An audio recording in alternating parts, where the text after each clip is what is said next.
ମାନେ ମେରି କମ୍ କୁ ତ ଆପଣ ମାନେ ଜାଣିଥିବେ। ଆଉ ମେରି କମ୍ ର ଏ କଥା ଶୁଣିଲା ପରେ କୌଣସି ପୁରୁଷ ଚାହିଁବନି ଯେ ତା ସ୍ତ୍ରୀ ରୋଜଗାର କରୁ ବୋଲି। ଆଗ ତା କଥା ଶୁଣନ୍ତୁ। शादी किया, मेरा अर्निंग से सब कुछ मिल गया, 1 रुपया भी नहीं कमाया। कौन होता है ये लड़का? लड़की का कमाए खा के। ଏଇଆ କହିବାକୁ ଚାହୁଁଛି ଯେ ଯଦି ସ୍ତ୍ରୀ ରୋଜଗାର କରୁଛି ଆଉ ସ୍ୱାମୀ କିଛି କରୁନି, ତା ମାନେ ସ୍ତ୍ରୀ ପଇସାକୁ ବସିକି ଖାଉଛି ସ୍ୱାମୀ।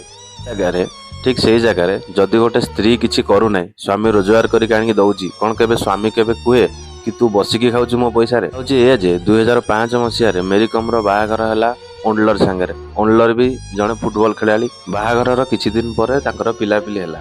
ତାପରେ 2 ଜଣ ପ୍ଲେୟାର, ମେରି କମ୍ ହେଉଛନ୍ତି ବକ୍ସର ଆଉ ଓଣ୍ଡଲର ହେଉଛନ୍ତି ଫୁଟବଲ ପ୍ଲେୟାର।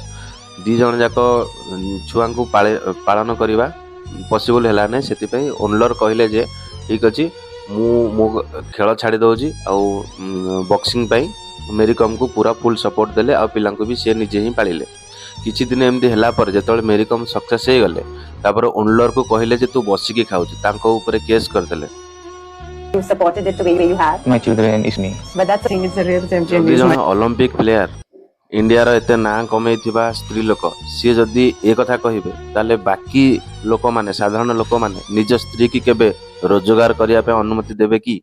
ଆପଣମାନେ କମେଣ୍ଟ କରି କୁହନ୍ତୁ, ମୁଁ ଠିକ୍ କହୁଛି ନା ଭୁଲ କହୁଛି।